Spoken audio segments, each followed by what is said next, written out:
Olá, hoje nós estudaremos a quarta parte dos equilíbrios de fase multicomponentes. Hoje nós enfocaremos os líquidos parcialmente miscíveis, onde nós analisaremos o diagrama de fase e o equilíbrio líquido-vapor, bem como os líquidos immiscíveis, onde também analisaremos o diagrama de fase e algumas aplicações. O que são líquidos parcialmente miscíveis? Aqui nós temos mostrado um procedimento de uma experiência de laboratório de físico-química bastante comum, que é a da solubilidade parcial do fenol em água. Porções de fenol são adicionadas em água e aquecidas até que o sistema, inicialmente turvo, com aspecto leitoso, devido à separação de fases, se torne homogêneo. E as temperaturas então são anotadas. Como nós podemos descrever esse sistema? Vamos imaginar então que a gente tenha dois líquidos, o líquido azul e o vermelho aqui, em que a gente vai misturar eles em diferentes proporções. À medida que nós adicionamos mais líquido vermelho, ainda há a formação de uma solução homogênea, porque o líquido vermelho aqui no caso está dissolvendo, está solubilizando no líquido azul. Mas chega a um determinado ponto onde essa solubilização é restrita e separam-se duas fases. Aqui a gente tem que levar em consideração que essas duas fases que se separam não são os líquidos puros. As duas fases, na verdade, são soluções. A gente pode dizer que uma fase é uma solução saturada de um líquido no outro e a outra fase o seu recíproco. Então, podemos dizer, por exemplo, aqui que a fase inferior seria a fase onde nós temos a solução saturada do líquido vermelho no líquido azul, e aqui a fase superior seria uma solução saturada do líquido azul no líquido vermelho. Porém, ambas, como eu disse, são soluções de dois componentes.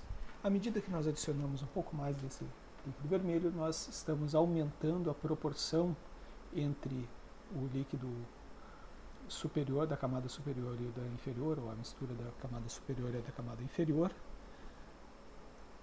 Esse aumento se dá ainda mais até que, depois de uma certa quantidade, forma-se novamente uma mistura homogênea, dessa vez com uma composição majoritária aqui do líquido vermelho. É importante frisar que enquanto nós tivermos aqui a presença de duas fases em equilíbrio, nesses casos aqui, a composição das duas fases em equilíbrio não se altera. Isso é uma constatação experimental e que também pode ser justificada pela regra das fases. Vamos ver no diagrama o que está acontecendo. Aqui nós temos um diagrama da temperatura versus a composição, onde os diferentes pontos aqui indicam o acréscimo subsequente do líquido, do segundo líquido no primeiro. Esse diagrama aqui, na verdade, é o diagrama do fenol água.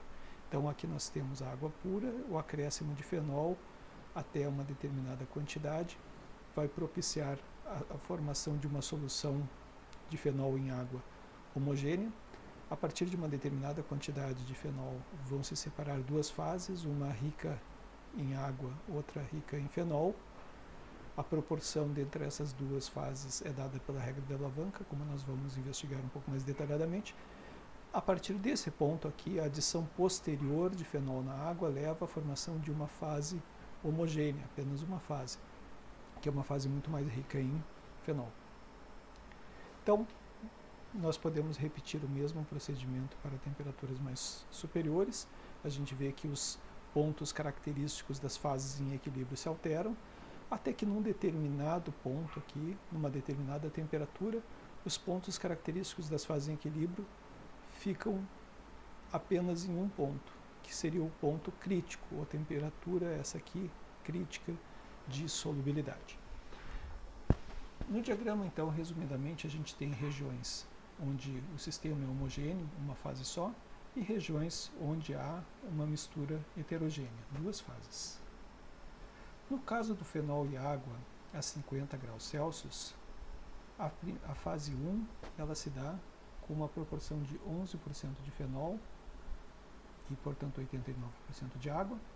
E a segunda fase se dá com uma proporção de 63% de fenol e, portanto, 37% de água. Na região bifásica, de acordo com a regra das fases, nós temos 2 componentes e 2 fases, portanto, o número de graus de liberdade é igual a 2.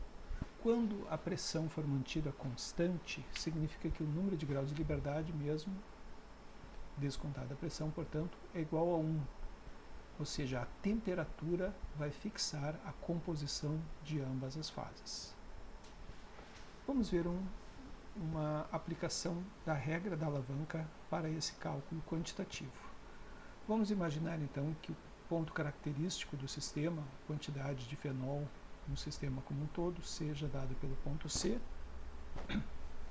O ponto B é o característico da fase 1, o ponto D é o característico da fase 2. A quantidade presente no sistema da fase 1 e a quantidade presente no sistema da fase 2 são M1 aqui e M2 aqui. É possível mostrar que M1 vezes essa distância aqui, que seria o x global menos o x da fase 1, é igual a M2 vezes o x da fase 2 menos o x global, ou seja, essa distância aqui. Vamos, por exemplo, ver o que acontece quando nós misturamos 4,5 gramas de fenol e 5,5 gramas de água a 50 graus Celsius, tendo como base a informação de que na fase 1 há 11% de fenol e na fase 2 63% de fenol. Aplicando a regra da alavanca para esse sistema, nós teremos a seguinte situação. A massa da fase 1, que multiplica a distância entre a fração molar global, que é 0,45 de fenol, menos a fração do fenol na fase 1, que é 0,11, essa diferença é 0,34,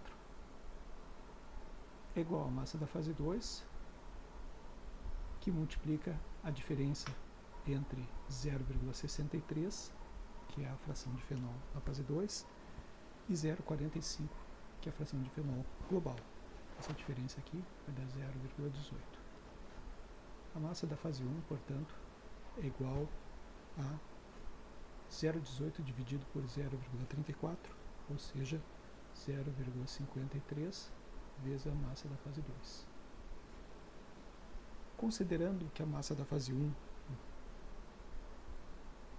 mais a massa da fase 2 chega a 10 gramas, e substituindo a massa da fase 1 por 0,53 vezes a massa da fase 2,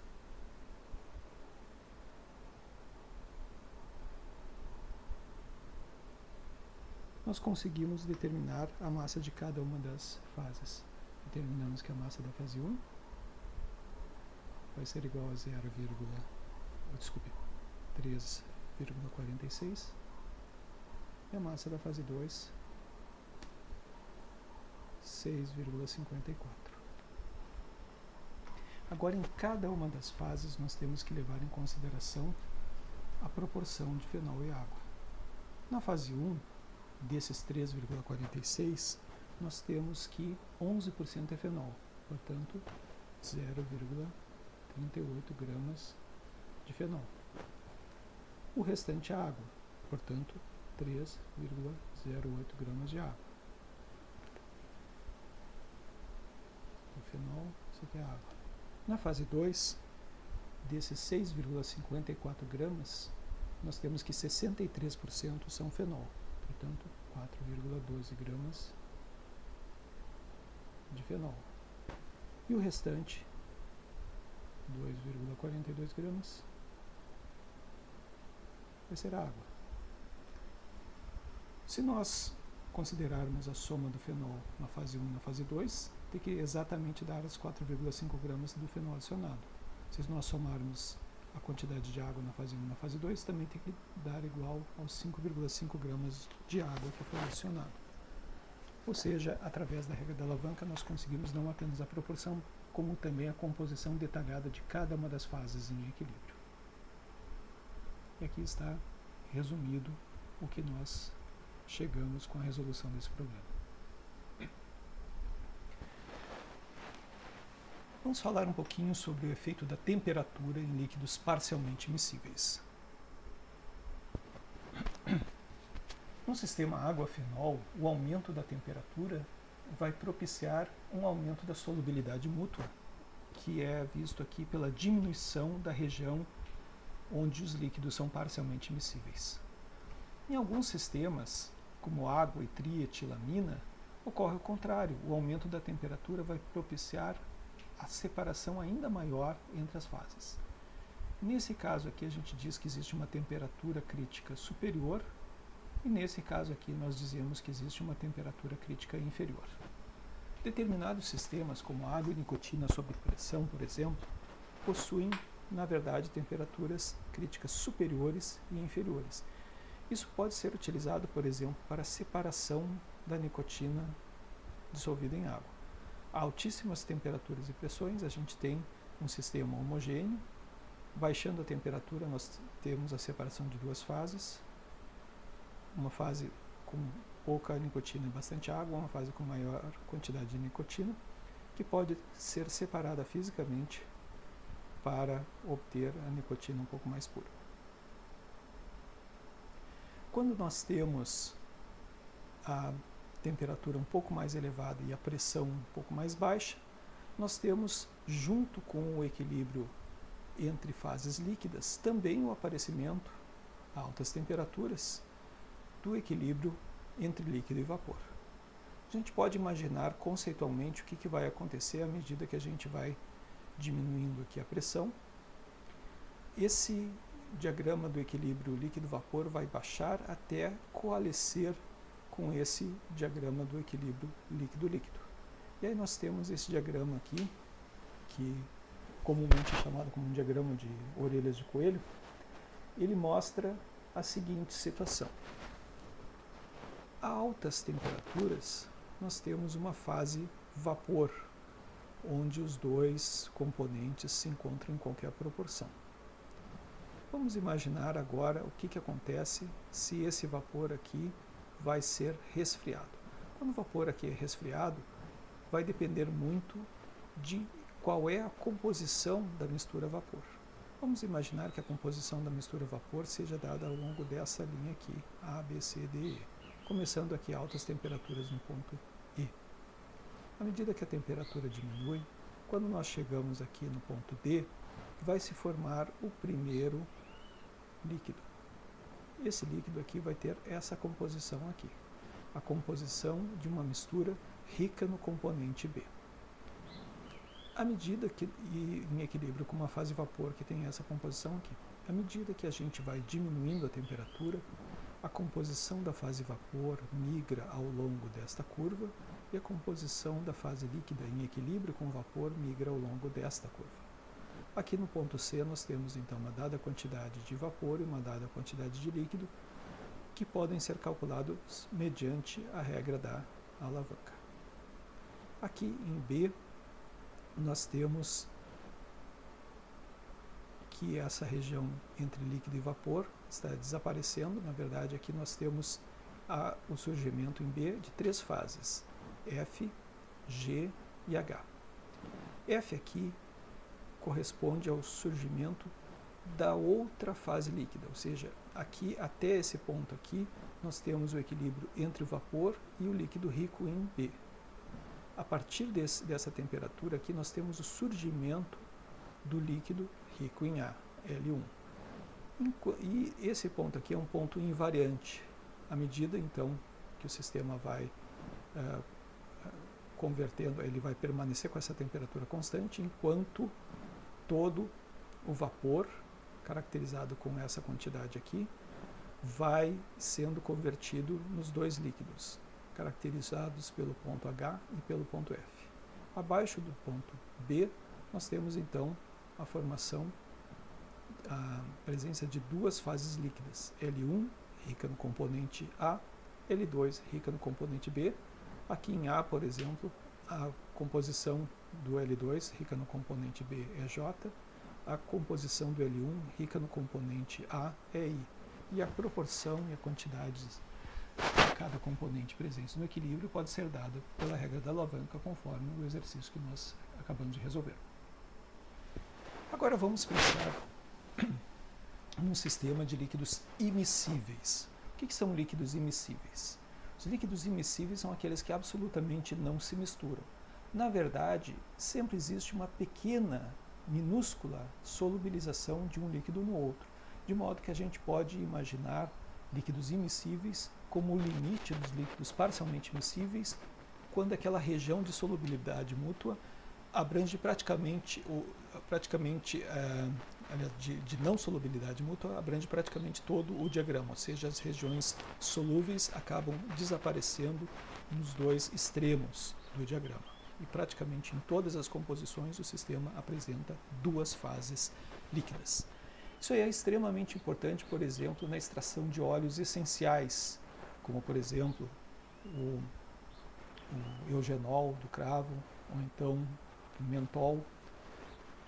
O procedimento para fazer essa extração é chamado destilação por arrasto de vapor, onde a água que é aquecida em contato com o vegetal do qual vai se extrair o óleo essencial, leva à formação de um vapor que, uma vez condensado, pode ser separado para a obtenção do óleo. Aqui vai se obter um sistema bifásico na fase líquida. Isso aqui, então, nós temos alguns retratos de como que nós podemos. Aqui nós temos o da Química Nova na Escola, um artigo interessante de como fazer um método quase que caseiro para destilação por arrasto de vapor. Vamos imaginar, então, aquele diagrama de líquidos parcialmente miscíveis e vamos imaginar que a miscibilidade diminui, ou seja, a região de imiscibilidade ou de miscibilidade parcial vai aumentando. E essas regiões onde a fase 1 e a fase 1 rica no componente A, a fase 2 rica no componente B se encontram, vão cada vez diminuindo. Até que no limite nós temos aqui não um líquido rico em A ou outro rico em B, mas sim A e B puros, imiscíveis, em contato com o vapor. A altas temperaturas, então, nós temos vapor, a baixas temperaturas nós temos uma mistura, nós temos um componente bifásico de A e B puros, e em temperaturas intermediárias nós temos ou a presença do A em equilíbrio com o vapor ou do B em equilíbrio com o vapor. O interessante aqui é que a adição do B no A ou a adição do A no B, em ambos os casos, vai fazer diminuir a temperatura de ebulição. Ou seja, a presença do óleo junto com a água faz com que a temperatura do sistema combinado óleo-água seja inferior tanto à temperatura de ebulição da água quanto à temperatura de ebulição do óleo. Quantitativamente, a gente pode calcular esse arrasto de vapor seguindo o seguinte raciocínio. A pressão de cada um dos componentes é igual à pressão do componente puro. Faltou o asterisco para indicar que se trata do componente puro. A pressão total é a soma de ambos, certo? E a pressão, uma vez passado para a fase vapor, a quantidade relativa na fase vapor pode ser calculada pelo quociente entre a pressão na fase vapor e a pressão total da fase vapor, ou seja, a pressão do componente na fase vapor e a pressão total. Como os líquidos são imiscíveis, cada pressão de cada componente é exatamente a pressão que ele exerce se ele fosse um líquido puro. Então, a fração molar na fase vapor do componente A é a pressão do A puro dividido pela pressão total na mistura gasosa. A fração do componente B é a pressão do componente B puro dividida pela pressão total na mistura gasosa, de modo que nós podemos calcular facilmente a seguinte quantidade. Como YA é igual ao número de mols de A sobre o número de mols total, e o número de mols de A é a massa de A sobre a massa molar de A, aqui é o número de mols total. A mesma coisa eu posso escrever para o YB. YB é a massa de B sobre a massa molar de B, que faltou o A aqui,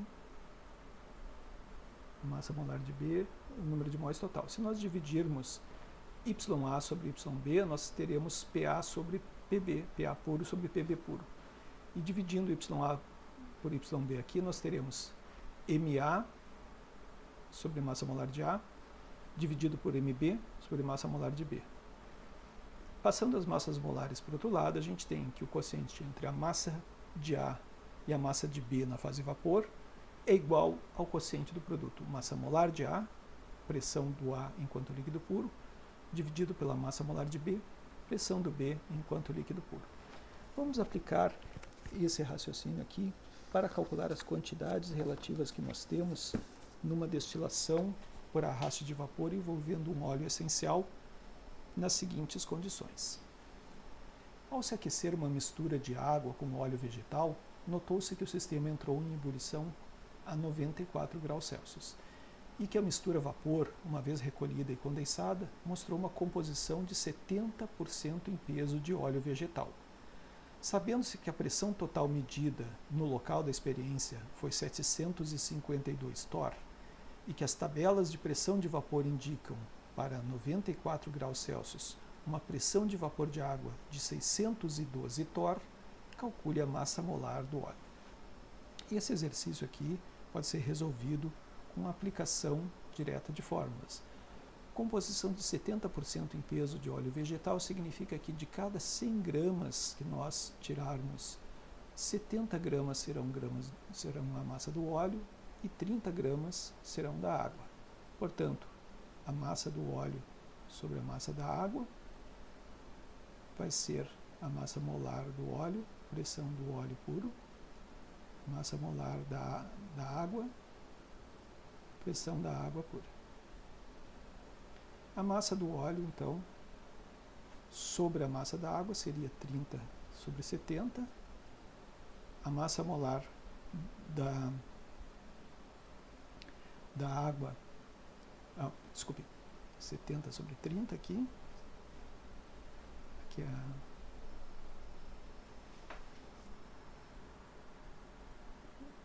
70 sobre 30.